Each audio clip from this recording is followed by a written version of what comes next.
Perkenalkan, kami dari kelompok Ambalabu.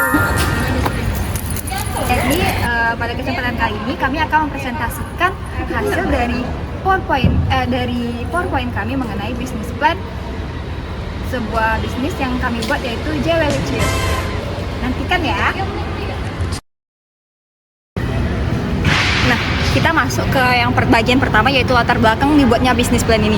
Yang tentunya yang utama itu karena baraknya nih tren TikTok atau sosial media yang sedang digandrungi oleh generasi muda, apalagi pecinta tren seperti Y2K, ataupun anak skena nih, ataupun juga pokoknya anak-anak yang hobi dengan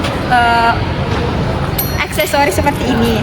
Nah, kami di sini Jewelry Cheers ini hadir untuk memenuhi keinginan dari para teman-teman anak generasi muda yang ingin tampilannya lebih kece ataupun lebih sesuai dengan standar TikTok yang mereka inginkan.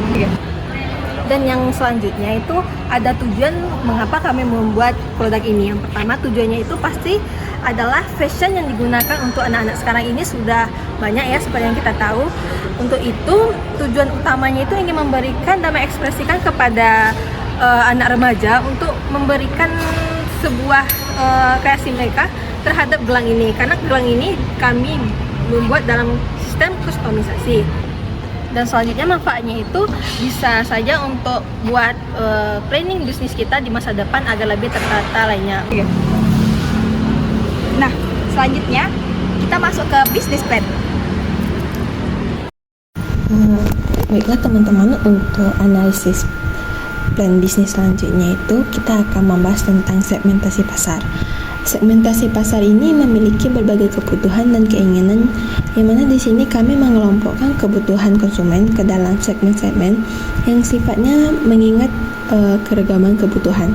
Berikut beberapa faktor yang mempengaruhi segmentasi pasar yang bisa kami takdirkan.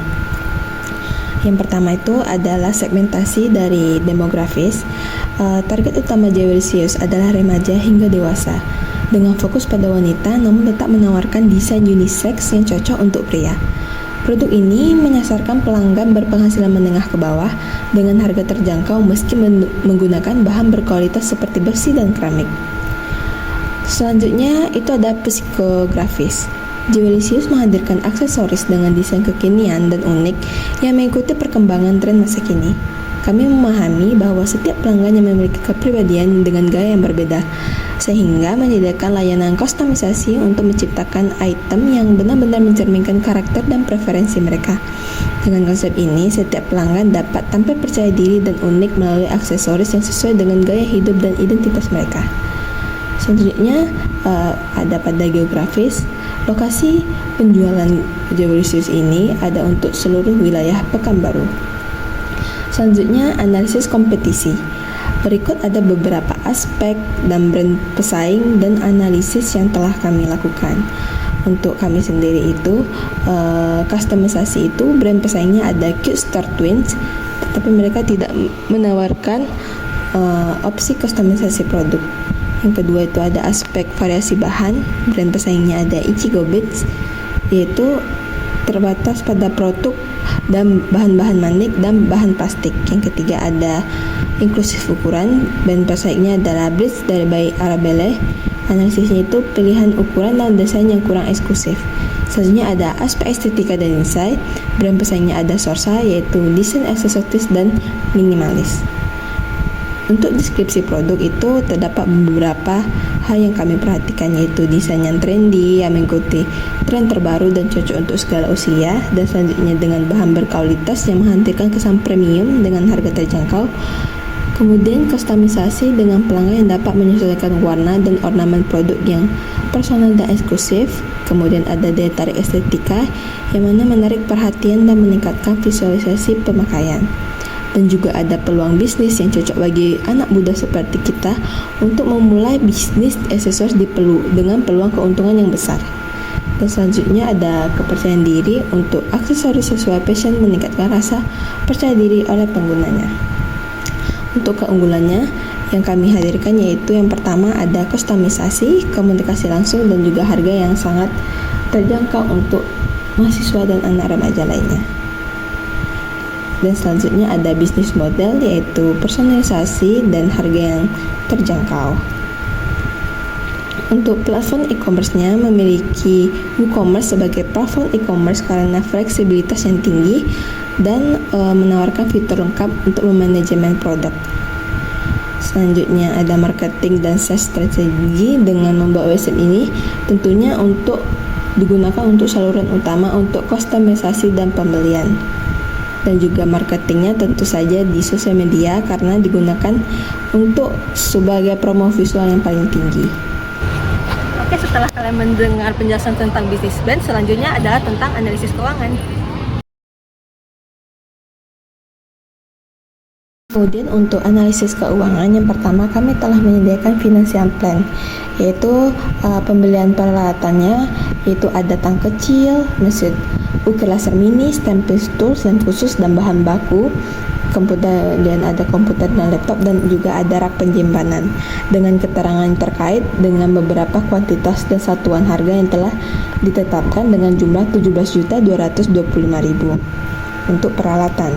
Kemudian untuk bahan habis pakainya terdapat 8 bahan habis pakai yang kami gunakan, yaitu ada benang nilon, lem khusus, kawat, beads, rantai aksesoris, penutup gelang, dan kertas pembungkus dan kantong organza.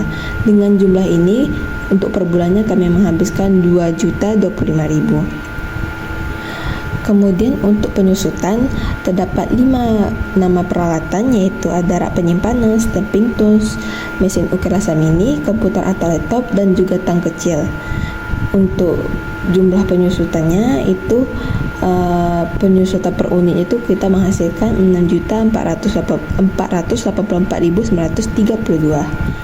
Selanjutnya untuk biaya operasional, yaitu ada biaya perjalanan, yaitu transportasi distribusi produk dengan pengiriman batch awal ke pelanggan dengan satu kuantitas per bulan dengan jumlah 50.000. Dengan juga biaya lainnya ada gaji karyawan dan asisten dan perawatan produksi.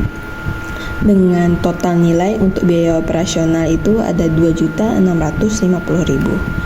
Selanjutnya ada HPP, yaitu penentuan harganya itu ada bahan habis pakai, perjalanan produksi, perjalanan pemasaran, beban depresiasi, laba, dan harga jual yang menghabiskan pembulatan harga total itu 171.000. Kemudian ada total investasi, yaitu ada 4 keterangan. Yang pertama ada perlengkapan yang diperlukan, bahan habis pakai, perjalanan, dan lain-lainnya itu dengan menghabiskan 21.900.000 untuk total investasi. Selanjutnya ada BEP, yaitu total fixed cost yang dihasilkan dan juga variable cost yang untuk satu per bulannya itu menghasilkan 673.000. Kemudian ada cash flow yang bisa dilihat hasilnya itu cukup menguntungkan untuk per setiap bulannya. Dan untuk laporan laba rugi juga masih mendapatkan keuntungan. Dan untuk studi kelayakannya, yaitu untuk rasio per tahun dapat menghasilkan nilai berikut. Terima kasih.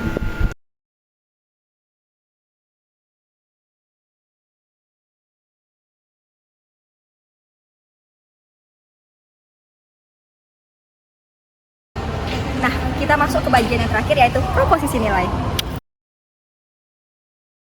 Selanjutnya kita akan masuk ke penjelasan mengenai proposisi nilai. Nah, dalam proposisi nilai itu ada 2 komponen. Yang pertama yaitu brainstorming, dan yang kedua yaitu komponen utama dalam proposisi nilai. Baiklah, kita masuk ke brainstorming. Yang pertama adalah kelebihan yang ditawarkan.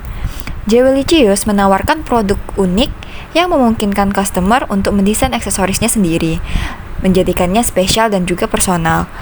Lalu yang kedua, produk dibuat sesuai keinginan customer dengan komunikasi yang terus terjaga selama proses pembuatan. Lalu yang ketiga, Jewelicious menyediakan web katalog sederhana untuk pemesanan, melihat galeri produk, dan melakukan kustomisasi produk atau aksesoris. Lalu brainstorming yang kedua yaitu manfaat yang diperoleh pelanggan.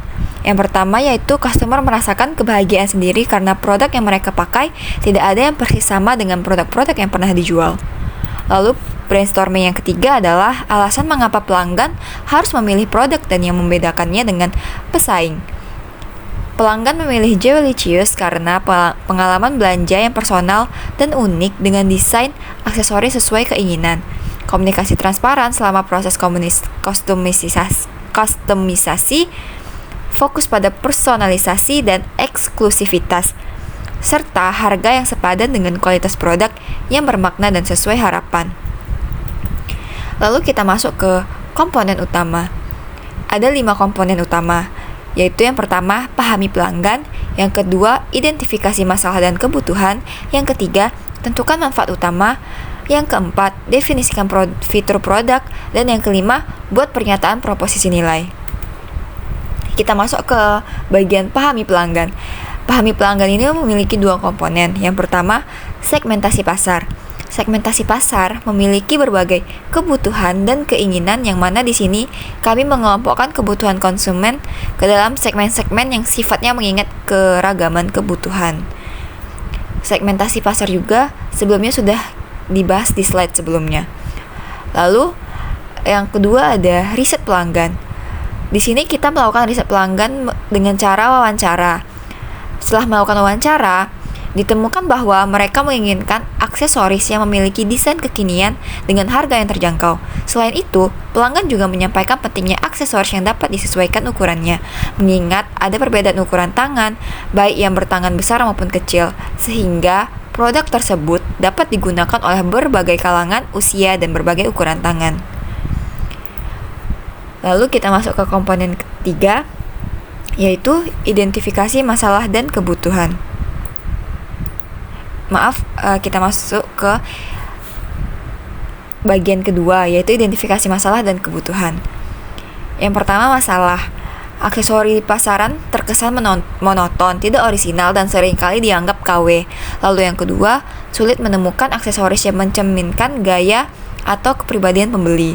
Lalu yang ketiga, harga aksesoris di pasaran seringkali terlalu mahal dibandingkan kualitasnya. Lalu kita masuk ke kebutuhan. Yang pertama, customer menginginkan aksesoris yang unik, berkualitas, dan juga terjangkau. Lalu yang kedua, Jewelicious menawarkan produk dengan harga sesuai kualitas melalui strategi penjualan yang efektif. Lalu kita masuk ke komponen ketiga, yaitu manfaat utama. Manfaat utama ini terdapat 2, yaitu manfaat inti dan juga diferensiasi. Manfaat intinya adalah aksesoris dengan desain trendy dari Jewelicious. Lalu diferensiasinya adalah Jewelicious menghadirkan aksesori dengan desain trendy, bahan berkualitas tinggi, harga terjangkau, dan opsi kustomisasi yang memungkinkan pelanggan menciptakan produk unik dan personal. Lalu kita masuk ke definisi fitur produk.